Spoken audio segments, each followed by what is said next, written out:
Bonjour à tous et bienvenue à une autre émission d'Objectif. Aujourd'hui, je reçois M. Jean Roberge.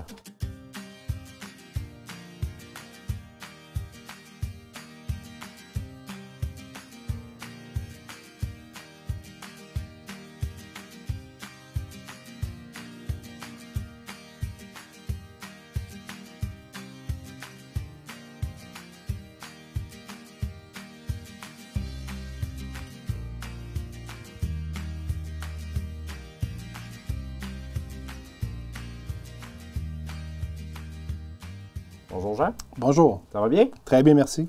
Excellent. Bien, merci de venir faire le topo annuel de la rentrée scolaire pour le Centre de services des Appalaches. Donc, merci de l'invitation. C'est toujours un plaisir d'informer la population des enjeux de notre organisation et des choses différentes d'année en année qu'on peut informer la population. Exact. Tu as combienième rentrée scolaire en tant que directeur général? C'est une excellente question, mais ça fait 6 ans que je suis directeur général, donc dans le fond depuis janvier 2017. C'est bon, donc tranquillement, pas vite, là, on se sent à sa place. Oui, effectivement. C'est sûr, effectivement, qu'on prend de l'expérience. Ouais. Les enjeux demeurent toujours importants. Puis ce qui change, ils changent également dans le temps. Donc, on a toujours des qui nous auraient dit qu'on aurait vécu une pandémie pendant plus de 2 ans et demi. Donc, et tous les défis que ça a apporté. Donc, on prend de l'expérience puis on connaît de mieux en mieux notre organisation. C'est ce qui est intéressant. Exact. Une autre rentrée scolaire sous le signe de la hausse de l'achalandage, c'est un beau tour de force pour notre centre de service. Bien, on est très content dans un premier temps. Dans le fond, quand la clientèle est présente, on est capable d'offrir une plus grande part de programmes, de projets, des formations à nos élèves. Donc, je vous dirais que cette année, la hausse de clientèle se manifeste plus particulièrement au secondaire. Donc, beaucoup plus d'élèves qui arrivent du secondaire. Au primaire, la clientèle se maintient en raison de l'augmentation des élèves vers la maternelle 4 ans. Donc, on a toujours environ 30-40 élèves de plus annuellement, je vous dirais, au cours des 3-4 dernières années au niveau de la maternelle 4 ans. Donc, c'est un beau programme, c'est un beau projet, puis les gens y adhèrent de plus en plus. Et au niveau de la formation professionnelle, on parle d'une quarantaine de nouveaux élèves, donc, dont plus d'une trentaine issus du recrutement international. Donc, de ce côté-là, on est en mesure d'offrir des formations à des gens qui résident dans notre région, mais à l'extérieur de notre région, mais également à l'international. Puis au niveau de la formation des adultes, c'est une clientèle qui avait diminué de façon importante au cours des dernières années. Et là, on voit une augmentation de la clientèle.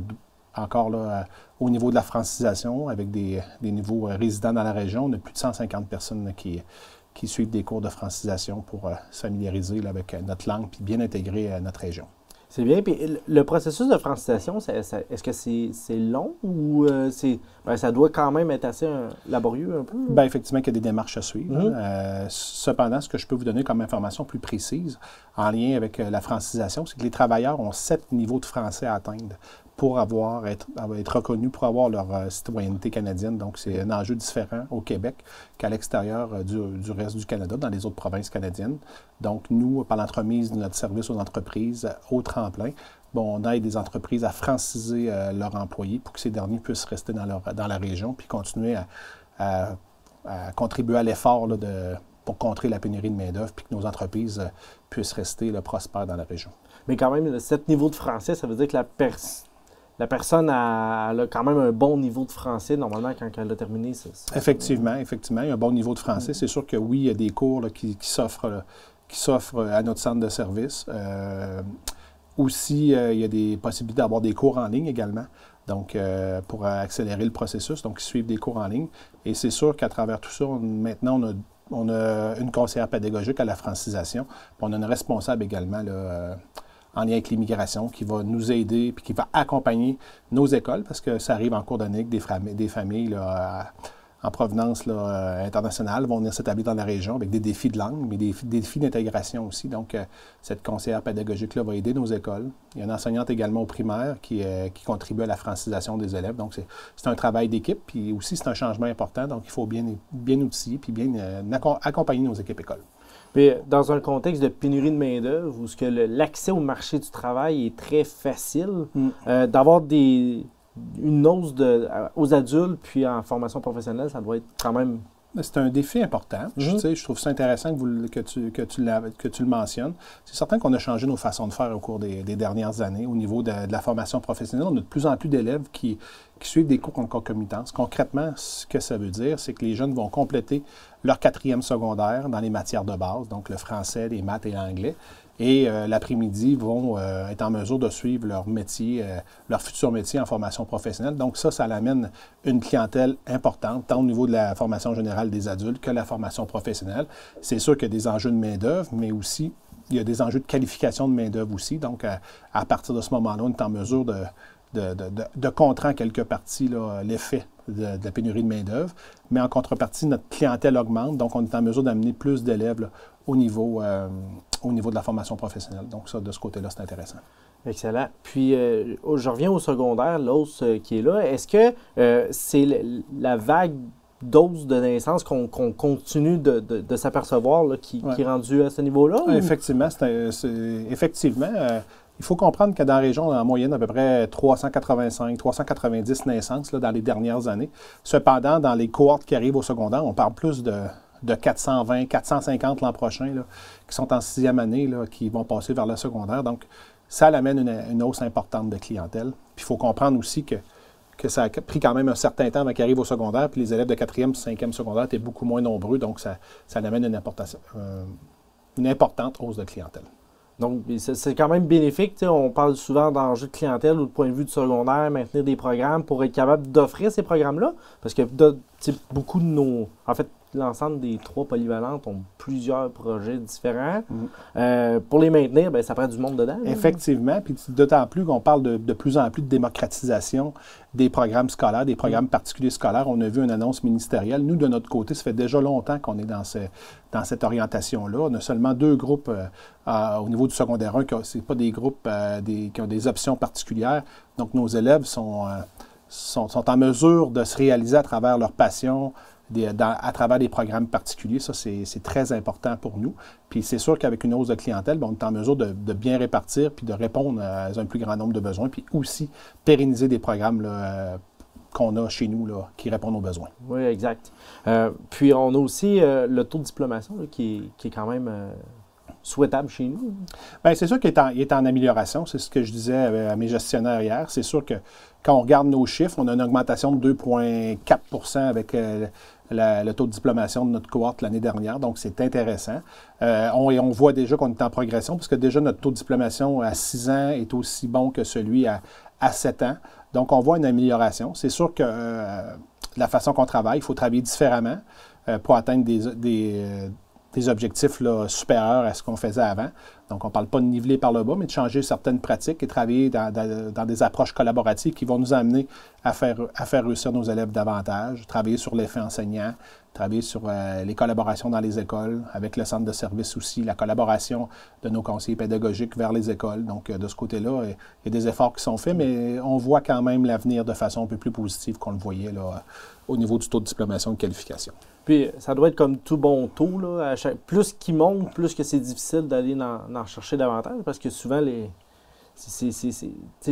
la personne qui va aller chercher son diplôme, plus qu'on fait d'efforts pour l'aider, l'accompagner, souvent, c'est des personnes plus à difficulté qui sont rendues à la fin. Effectivement. Donc, c'est de travailler peut-être, comme je le mentionnais tout à l'heure, avec être en mesure de rendre nos élèves bien à l'école, de les rendre heureux. Ça va nous permettre de prolonger leur parcours, de bien s'occuper d'eux. C'est sûr qu'à travers tout ça, nous, on a une réalité qu'on tente d'expliquer dans la région.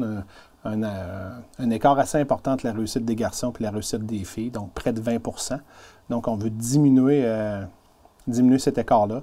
Nos filles sont dans les plus performantes au Québec et nos gars, malheureusement, sont dans les moins performants. Donc, il faut travailler pour trouver des solutions à court, à moyen et à long terme pour augmenter la réussite chez nos garçons. Puis, est-ce qu'il y a une explication évidente de cet écart-là, à part le fait que c'est des garçons et des filles? Effectivement, il faut éviter de mettre un sexe sur la réussite, mais là, ce qu'on va faire au cours des prochaines semaines, des prochains mois, c'est de travailler à mettre, comme je pourrais dire, le doigt sur les possibles raisons qui peuvent expliquer cet écart-là, puis après ça, apporter des solutions puis des changements dans nos pratiques qui vont nous permettre de garder ces gars-là dans nos écoles. Parce que 20 %, c'est quand même un écart très important. Il y a plusieurs facteurs qui peuvent expliquer, a priori, cet écart-là, mais cependant, je pense qu'avant tout, il faut être en mesure de mieux répondre aux besoins de nos élèves, de nos garçons, puis de les accompagner dans le parcours, puis d'offrir des programmes qui vont les intéresser. Les programmes, oui, ça les intéresse, mais il faut à travers tout ça les aider à réussir davantage. Oui, c'est ça. C'est bien beau de dire qu'ils veulent venir à l'école, mais il faut quand même qu'ils réussissent leur cours. Puis je pense qu'il est peut-être là le défi. Je me rappelle, l'année passée, on avait parlé du nouveau projet de PBL au point de vue pédagogique. Ouais. Mais tu sais, la pédagogie, elle évolue, mais peut-être pas aussi vite, peut-être que les besoins des gens. Oui, effectivement, c'est un défi, ça peut être une explication. Cependant, je pense qu'il faut voir, faut ne pas voir le taux de diplomation et de qualification comme une finalité, mais plutôt dans un travail d'ensemble. En quelque sorte que le primaire travaille en collaboration avec le secondaire, puis par la suite, nos deux secteurs, pour des élèves qui veulent poursuivre avec nous, tant au niveau de la formation générale des adultes puis de la formation professionnelle, qu'on soit capable de travailler puis de créer une chimie à travers tout ça pour être en mesure d'augmenter ces taux de réussite-là. Il ne faut pas voir seulement la responsabilité qui incombe à nos enseignants avec les matières là, sanctionnables en secondaire 4 et secondaire 5. Oui, c'est ça. C'est pas la faute aux professeurs de secondaire 5. Non. Si l'élève ne réussit pas, là, il y a eu du travail avant ça. Il y a un processus, ça, tout ça. Donc, des beaux défis là, qui s'en viennent aussi au travers de tout ça. Ça s'inscrit aussi sûrement dans la révision de la planification stratégique du centre de services scolaires. Oui, c'est un très bon point. Donc, maintenant, on a une planification stratégique qui se termine cette année, la planification 2018-2023. Donc, vous comprendrez qu'on travaille actuellement là, sur la prochaine planification stratégique. Nous, dans le domaine scolaire, au niveau des centres de services scolaires, on appelle le plan d'engagement vers la réussite. Donc, on a déjà commencé à faire le travail.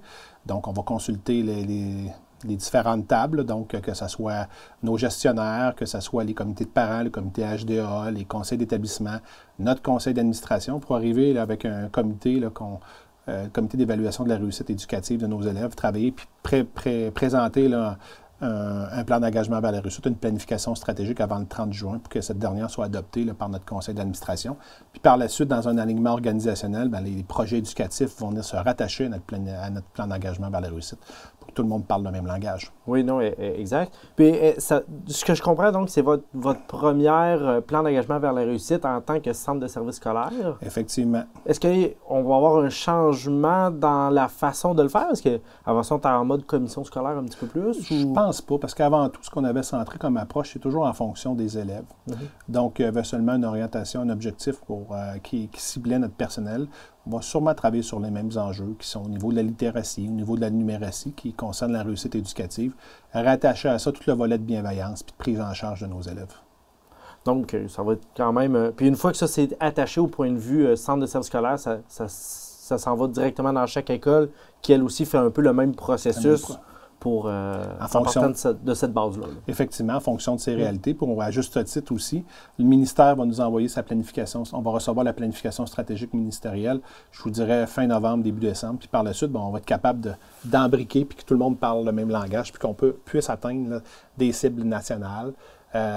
Puis des cibles également là, à l'intérieur de nos établissements puis de notre centre de services scolaires. Du beau travail là, qui s'en viennent là, dans les prochains temps là, pour l'ensemble de tout le monde. Oui, effectivement, c'est un beau travail parce que c'est un travail qui nous permet de jeter un regard sur nos actions qu'on a faites puis de regarder si elles ont bien fonctionné ou moins bien fonctionné. Puis par la suite, on apporte les ajustements puis on avance là-dedans.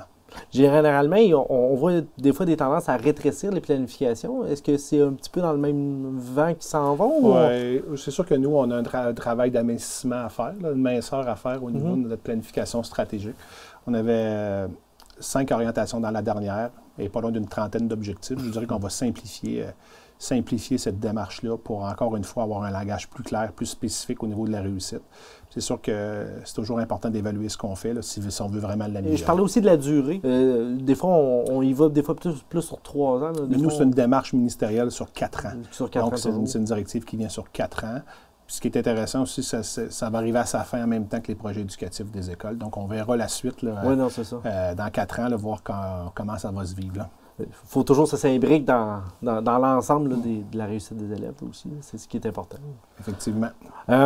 J'aimerais ça qu'on aborde un petit peu un enjeu de main-d'œuvre au point de vue du secondaire. On le voit passer surtout dans des médias, des fois, je veux dire, au national, là, où on dit qu'il y a pénurie d'enseignants au Québec, mais on le vit chez nous aussi. Ce que je trouve intéressant, c'est que tu as mentionné que c'était pour le secondaire. Donc, effectivement, on va débuter par le positif. Actuellement, au primaire, avec les gens qui sont légalement formés, qui ont une formation là, universitaire en enseignement, on est en mesure de répondre aux besoins. C'est sûr qu'aujourd'hui, c'est une réalité. Est-ce que cette réalité sera différente dans quelques semaines? On le verra. Au secondaire, on a des enjeux plus importants. Je vous dirais des enjeux là, de recrutement. C'est sûr que je parlais de hausse de clientèle. Hausse de clientèle dit augmentation du nombre de classes. Si on dit augmentation du nombre de classes, bien, on dit par la force des choses un nombre d'enseignants supérieurs. On a eu des départs à la retraite quand même importants depuis les 2 dernières années. Donc là-dessus, il y a des défis quand même importants dans des matières dans lesquelles on ne voyait pas nécessairement des besoins, que ce soit en éducation physique, que ce soit au niveau de l'histoire, de la géographie. Donc, on a des besoins de ce côté-là. Donc, il faut accompagner les défis d'accompagnement avec des enseignants qui sont non légalement qualifiés. Pour être en mesure, qui sont en mesure de, comment je pourrais dire, d'offrir des services de qualité, un enseignement de qualité à nos élèves. Donc là-dessus, on met des choses en place. Puis on est en mesure de s'ajuster en cours de route, parce qu'il y a quand même un défi important pour un enseignant qui n'a pas reçu la formation de base, d'arriver en école, d'arriver dans une école, enseigner à un groupe d'élèves, que ce soit au niveau de la matière, mais aussi au niveau la gestion de classe. Là. Il y a des défis quand même très importants de ce côté-là. Puis de planifier son travail aussi. Effectivement, une planification annuelle, c'est pas nécessairement évident à faire. Oui, non, c'est ça. Et puis, est-ce qu'il y a une baisse de gens qui sont sur les bancs d'école pour devenir professeurs qui n'aident pas un peu je dirais le manque de personnel qui est partout, là, tu sais? Effectivement, mais je pense qu'on a un travail à faire pour valoriser le travail d'enseignant. Mais effectivement, il y avait moins d'élèves là, sur le marché du travail. Il y a eu des programmes ministériels là, pour rémunérer les élèves là, qui sont en formation universitaire. Et c'est sûr qu'il y a des enjeux aussi démographiques, dans le sens que la clientèle a augmenté un peu partout au Québec, mais aussi il y a une part d'enseignants qui a quitté le marché du travail aussi dans les dernières années. Donc, il y a plusieurs facteurs qui viennent expliquer la pénurie de main-d'œuvre là, au sein de nos écoles. Puis, est-ce que... Puis l'enjeu doit toujours être de ne pas descendre la qualité de l'enseignement. Là. Ça, c'est toujours un défi. On est en mesure quand même de recruter des gens qui ont des hauts niveaux de formation. C'est sûr qu'il y a un volet au niveau de la pédagogie qui peut être manquant. C'est de bien les accompagner, qui gèrent bien une classe, mais effectivement, au bout de la ligne, à la fin de l'année, il y a une finalité au niveau d'apprentissage qu'on doit maîtriser pour passer au niveau suivant.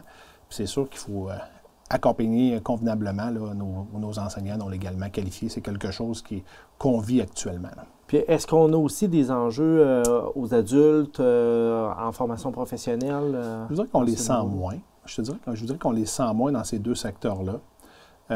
L'approche est différente, les exigences sont différentes pour enseigner au niveau des adultes. Au niveau de la formation professionnelle, généralement, c'est des gens qui sont issus des métiers dans lesquels on enseigne. Donc, on les accompagne. De ce côté-là, je vous dis que ça va relativement bien. Je ne dirais pas qu'il n'y a pas de défi.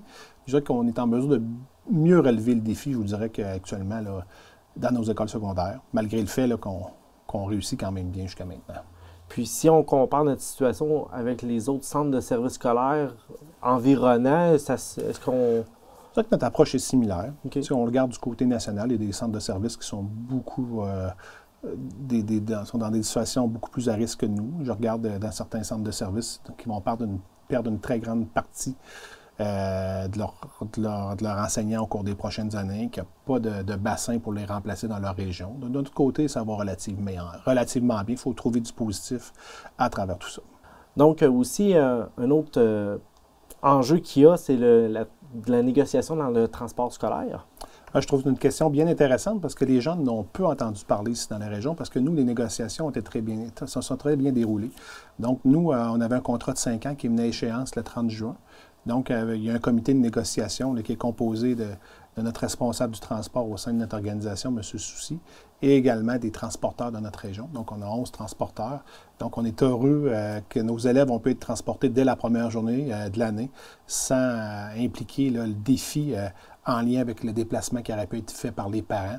Donc, de ce côté-là, ça a très bien été, contrairement à d'autres régions du Québec. On est en mesure, je pense, de bien attacher les choses, en tout cas tout le moins pour les 5-6 prochaines années là, pour le transport. On est également chanceux, Jusqu'à maintenant, contrairement à d'autres centres de services scolaires, nous, on est en mesure d'offrir des parcours scolaires à chaque matin. Donc, dans certaines régions, malheureusement, il y a une pénurie qui frappe les conducteurs d'autobus. Donc, il se peut que des matins, des jeunes, malheureusement, n'ont pas le transporteur, l'autobus jaune qui passe devant leur porte pour les amener vers leur établissement.